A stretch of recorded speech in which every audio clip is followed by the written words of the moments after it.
केलं नव्हतंस असं वागशील. अगं मी काय केलंय? बोलू नकोस माझ्याशी तू.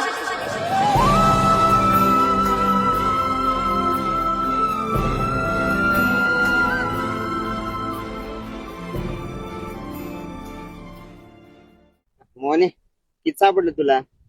घरी नव्हतास, बाहेर बघितलं, बाहेर नव्हतास. काय झालं मोने? नाही काय. काहीतरी झालंय. अरे खरंच काय नाही. तुला मला नाही सांगायचं, कुणाला सांगायचंय? मला एक सांग राम्या, या सगळ्या गोष्टींमध्ये माझी काही चूक तरी होती का रे? तिनं विनाकारण येऊन मला चापड मारली.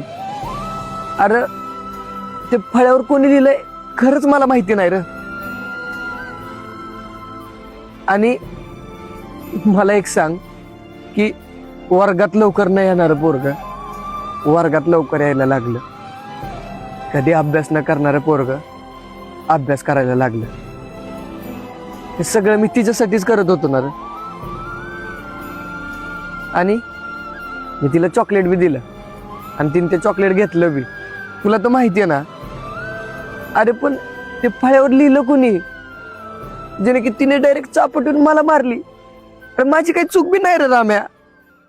मोने राणीने तुला कानाखाली मारली का? ती माझ्या चुकीमुळेच मारली. हे सगळं माझ्यामुळे झालंय. फळ्यावर लिहिणार दुसरं कोण नव्हतं, मीच होतो.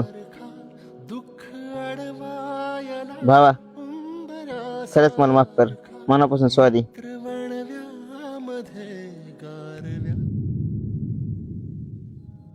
जाऊ दे रे राम्या, ह्यात तुझी तरी काय चूक. तुम्ही माझ्या चांगल्यासाठीच केला असशील. तू माझा खरा मित्र आहे रे भावा. तुला कधी बी माझं चांगलंच पडलेलं असतं. अरे पण असं डायरेक्ट येऊन चापट कोण मारतं का? मोने हे सगळं माझ्यामुळे झालं ना. त्याला मीच नीट का ना. राम म्हणतात राम, सगळं करतो आता नीट काम.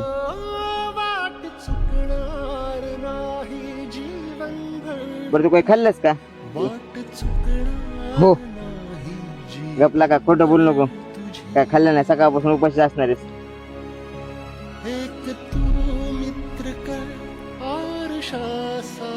चल घरी. मोने भावा हे सगळं माझ्यामुळे झालंय. जाऊ दे रे भावा, ह्यात तुझी तरी काय चूक आहे. चल हो काहीतरी. एक तू मित्र का आरशा सारखा मित्र बनव्यामध्ये